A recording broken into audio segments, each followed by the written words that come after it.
All right. Hello, everyone. Fantastic. Go. All right, time to dive into the episode. So, good evening. Welcome to the ItCast, and I am your host, Nika Cherrelles. This is the ItCast Real Talk on Sex. This episode of the ItCast is brought to you by the Nikita Sex Toy, which is designed for adventure, play, and social change, and it supports us bringing you this amazing conversation. So, go right now to triggerhappytoy.com and get yours today. This week's topic is invisible privilege, the white bubble, white fragility, and white guilt. Today in the booth, we have Betty Marcon, who is the owner of the Red Truck Consulting Company. They are a leader in transforming diversity and inclusion in the food service industry. Betty, thank you so much for joining us. Oh, you're on mute. I'm so sorry. Thank you so much for inviting me, Nika. It's really a pleasure to be here. Yes. I love the work that you do with Red Truck. Can you tell us, actually, first, tell us a bit about who you are culturally, your background, ways that you relate and identify. Okay, great. I'm a 58-year-old mother of two adult children. I grew up in San Francisco. I was raised there in a very middle class, well, I would say upper middle class household. My father was a college professor at Stanford, and grew up in the Bay Area. And my mother was a homemaker. And I grew up with very strong, culturally, we were very, very Jewish. We weren't particularly religious, but my parents were first generation born American from immigrants who came before the Second World War from Russia and Poland. And so they were, my father's first language was Yiddish, it wasn't English. And so they were very culturally Jewish. That was a very important part of their life. And I'm married to a wonderful Frenchman. I had a career for a long time in the food service industry, working in the kitchen. And I met my husband there, and we were working overseas and came back to the Bay Area. And that's that's my life. Fantastic. Yes, I'm really hearing that there is a large, a wealth of experience, coming from an immigrant family background into the United States, and then really having that strong cultural connection along with, like being a part of the Bay Area. I can't wait to dive into how that's been. Yeah. So tell us a bit about Red Truck Consulting, like what it is you do, and how you're making a difference around diversity and inclusion.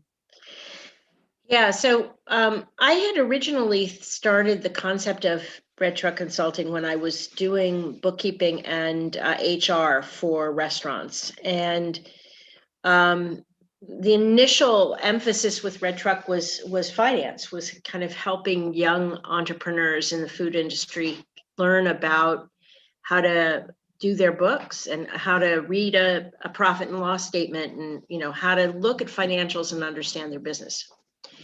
And as I continued to work on it, I began to become much more interested in how to become a good employer. Like, what does it look like to be the best employer you could be? And when I owned my business, it was really important for me to be a good employer, to treat people fairly, equally, to give them voice, to just be a fair employer, to know that as an employer, they relied on me for their livelihood. And that gave me a tremendous amount of responsibility, which I took extremely seriously.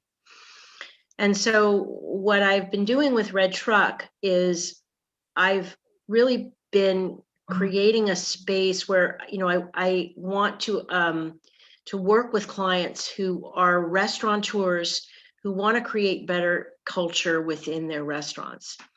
The restaurant industry is a very, it really hasn't changed culturally in over 100 years. It's still very much a white male dominated, structurally, industry. It is not particularly kind to people physically or mentally. It's a very difficult environment to work in. And so, really what I want to do is coach restaurateurs and other food entrepreneurs to create better environments for food service workers. Yes. Yeah. I love the work that you do with Red Truck. And, I want you to talk just a little bit about, the different experiences that people of color have in the food service industry. And because this is the ItCast Real Talk on Sex, talk also about what happens around harassment in the food service industry. I know those are two, big things that are hugely important to you. Well, yeah, sexual harassment, is just kind of de rigueur for the food service industry. The conversation around, harassment and not harassment. It's interesting. Sexual harassment in the food industry is not linear. It's in many different areas. So in other words, it's not just employer to employee. It's employee to employee. It's customer to employee. So it falls in lots of different places. It's front and back of the house. It's a power struggle. I think that more than anything, you see those power struggles in the environment and management of the restaurant industry. It's almost set up like that. It's set up to be that way. There's a hierarchy, and that hierarchy breeds a lot of power struggle. And as a result, there's, huge disparities between the way people are treated in different, whether they look different or if they, men and women, if you're gay or lesbian or transgender. I mean, there's just all sorts of, it's interesting because the food industry is a place where people people come to work because it's like the job they can get, and so as a result, there's a lot of it's a real melting pot in the food industry. And that's one of the great things about it. It's very, very diverse, but it's also massively segregated. So you get, there's a wonderful book by a woman named Saru Jairaman, who is the leader who created Restaurant Opportunity Centers United, ROC United. She began that right after 9/11. And then she's kind of segued into the conversation around one fair wage. So that's really kind of what she's working on now. But she wrote a book called Forked, which really touches a lot on how not only is it gender inequities, but there's this real racial inequity within the restaurant industry, where people of color tend to gravitate toward the back, are the back of the house.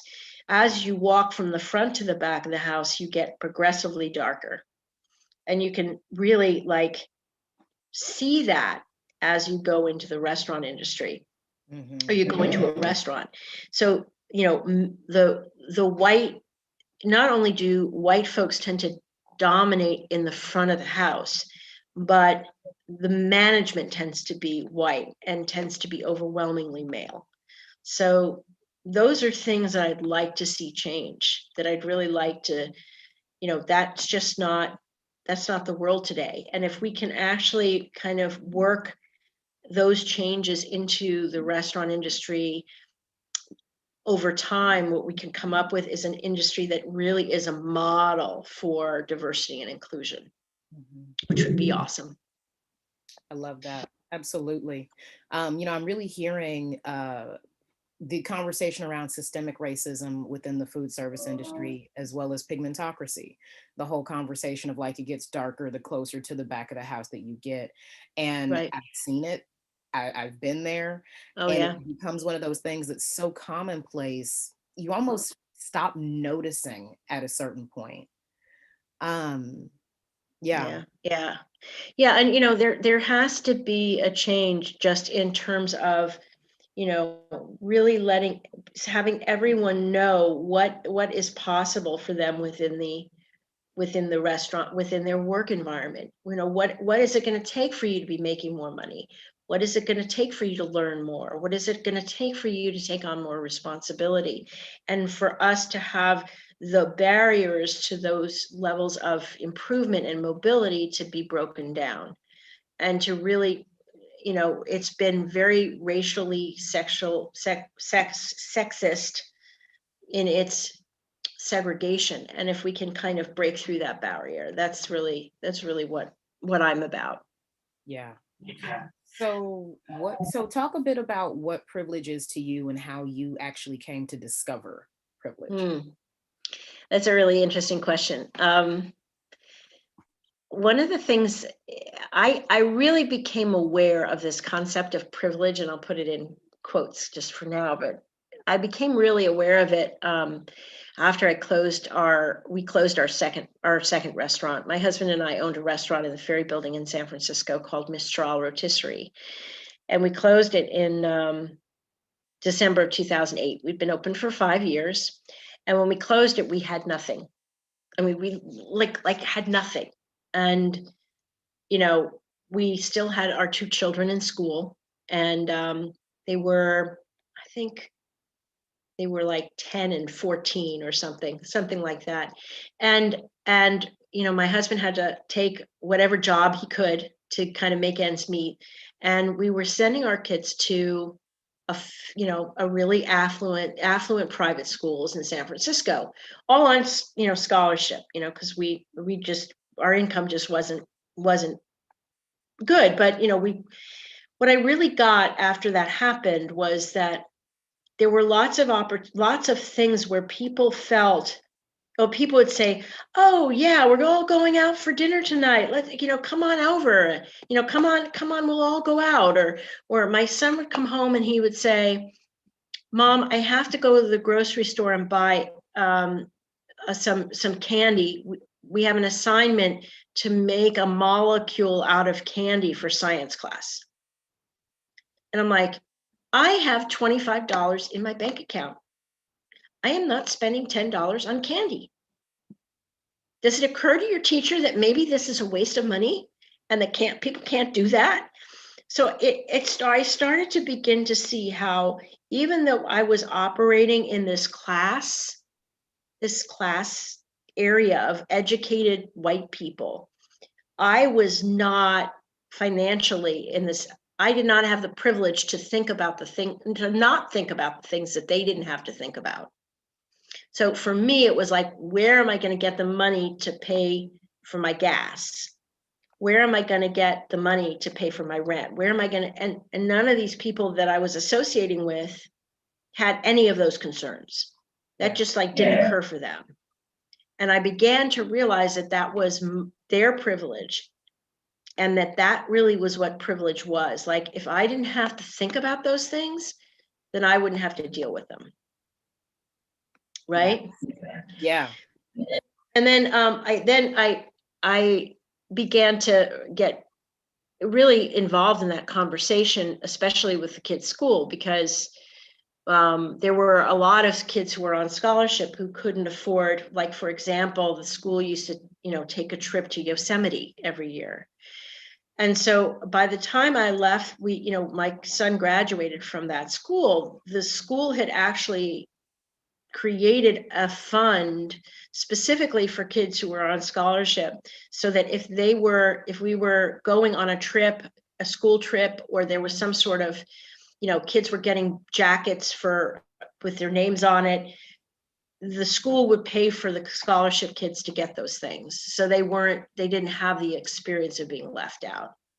But that was like a major deal. Like, these kids some of my son's friends would come home from school and come home from break, or they'd come back to school from break, and they'd say, "Oh, I went to Jamaica for break. It was so boring." And, my son would go, like, "What the fuck?" I had to stay home while my mother went to work. Like I had to hang out with my sister, and they just, there was so much privilege there. And, we finally got to the bottom of understanding, kind of where we stood in it. But what I really got was class was separate than socioeconomic standing. And what I was really observing was how I still was in the same class. I was still in the educated class of white people. And so it was, and then I began to become much more aware of it. Then I also had the opportunity to attend a very amazing lecture and workshop, really, that was given by a professor at Stanford who does this work around diversity and inclusion. And it was the first time I got really clear on what is privilege. Like she said, write down on a piece of paper the 3 words that describe you. And she said, and everybody wrote things down. And she said, did anybody write able-bodied? And I went, oh. She goes, well, you see, you don't even think about it. This is your privilege. You are able-bodied, but you're not even aware that that's part of your identity, right? So that was kind of the beginning of my real understanding of what it meant. Yeah, that's huge. That is so huge. I love that you pointed out it's the things you don't think about. It's the things you don't even notice. And I say strongly that everyone has privileges. It's really about, whether or not you acknowledge them and how you use them that makes the difference. But we all have privileges in this world. And, like you pointed out, like educational class privilege is something that people don't think about often. So this is great. Talk about like the idea of like not knowing something. This is great because it's actually taking us right into the conversation around the white bubble, which is a concept that came up a couple of weeks ago. Really in just pointing out that like there are certain things that just totally get missed when you don't have to think about something. It never crosses your mind or occurs to you that other people may be dealing with this. Yeah, it's I mean, there was definitely a point in my life when especially when I closed my business, when I became really, really conscious of that.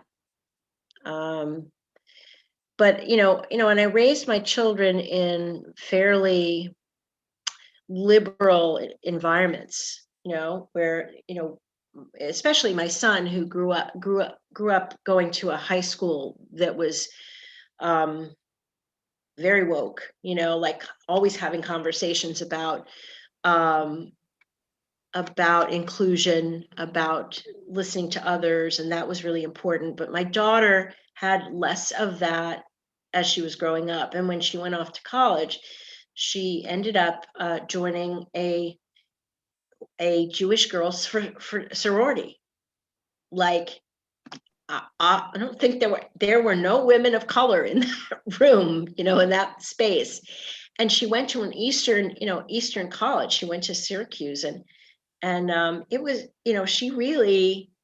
she came home. It was during the spring when Black Lives Matter, the movement started to begin to get steam going. And she came home and she goes, I don't understand this. Don't all lives matter? I don't get it. And we're just kind of looking at her like she just had no idea what it was like nor did she ever think about what it was like for someone else, to step into someone else's shoes. And it's when you live in an environment where everything's the same, you really don't have a sense of what other people are going through, Yeah, absolutely. Now she lives in New York City.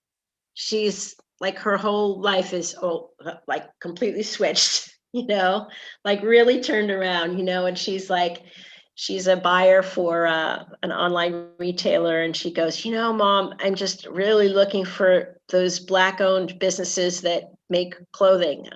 That's what we're going to try and highlight in our lines now. We're really, so she has a very different perspective on it too. Yeah. The bubble burst and like it made something else available, which is huge. By the way, Black owned clothing makers, you heard that. Yeah. Send me a text. Send me a DM and I'll hook you up. But yeah, it takes something to be able to step outside of the ideology that like what you think is right, what you know is right, and to let go of some of the misconceptions. So, really just hearing that shift is really powerful. And that's one of the reasons why this work is so important to what I'm doing, to myself, and to all the people that I work with. I really do believe that having these conversations, like hearing it from multiple perspectives, is critical and important. I could sit here and talk all day about white privilege and white guilt, and people may not hear it coming from my mouth. So thank you for really like stepping up and doing the work that you do and pointing out and like allowing people to have that space to heal and grow. Yeah. Thanks. Something I'd really love to talk a little bit more about, because it's really interesting to me, is this concept of white guilt, and in particular, being a grandchild of a refugee, of somebody who came to this country specifically because they were being persecuted in the countries that they came from. I think that people like me can tend to fall back on, well, I wasn't here, I'm not responsible. Right?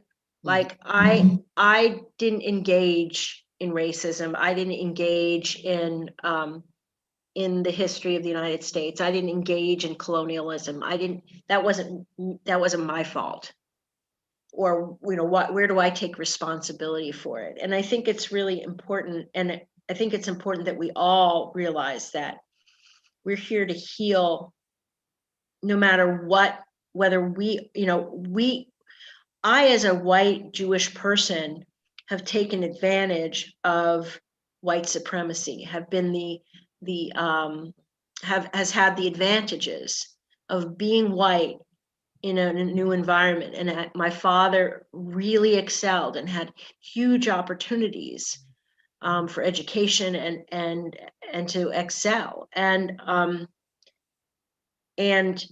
there is this level of kind of guilt, of feeling like, oh my gosh, we came to this country and we had this opportunity, but there's people who really built this country, who really are the heart and soul of this country, who still do not have the same rights, or are still not treated the same way. Yeah. That's major. And thank you. I apologize. I realized earlier that I said immigrant and refugee is the accurate term, which is a very, very different thing.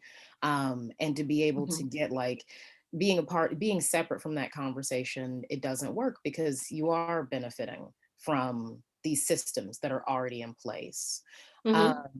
Yeah, and thank you. One of the questions from our listeners last episode was around, do you think white guilt exists? And it's like, yeah, like I'm hearing like there's an absolutely there. Oh yeah, I mean, someone wrote, what's her name? D'Angelo wrote the book, White Fragility. It's all about feeling guilty. Let's talk about white fragility. Yeah. So I have a belief that white fragility is white privilege. Like there's something very like to be able to be fragile, there's a sense of entitlement to it. So can you talk a bit about the concept of white fragility as it ties into white privilege? Yeah, I think that people don't want to think about, when you say you have privilege, and you say, for me at least, and this is what I'm thinking, that to say I have privilege is to say I'm better than someone else. But socially, that's not okay to do. It's not okay to say that I have privilege. You know, like it's not okay that that you kind of show off that you have privilege, right?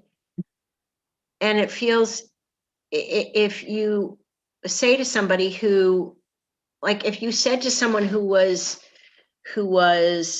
unemployed and poor and living, you know, in a poor neighborhood, but happened to be white, you can't, if you say to them, you're privileged, they would look at you like, are you crazy? I don't have, you know, right?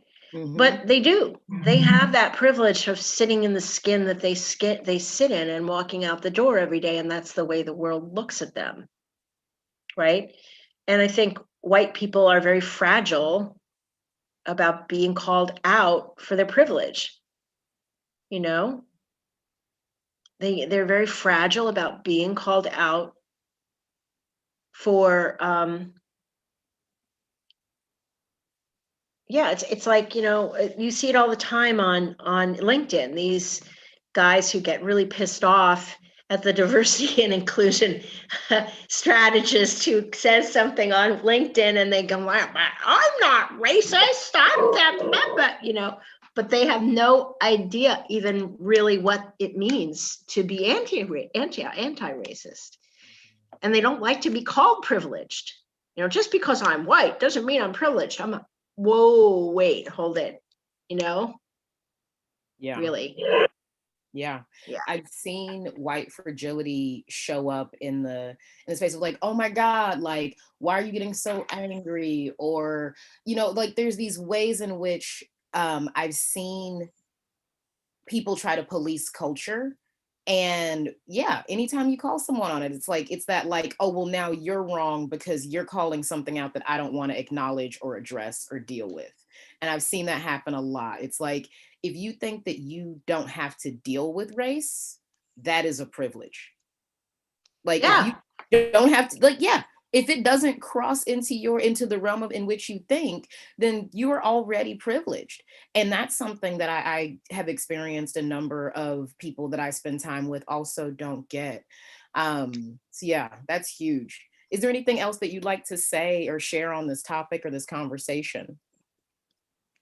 No, there was something that you just said that made me think about how as a Jew, you know, as someone who's Jewish, who's growing up in a Christian centered society. Yeah.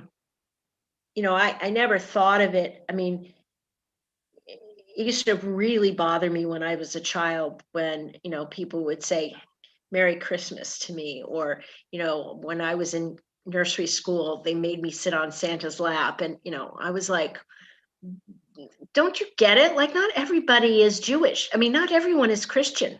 Not everyone celebrates Christmas. You know, get a clue, you know? And that also, I mean, I think that was probably a really early experience of being like having to think different, having to work around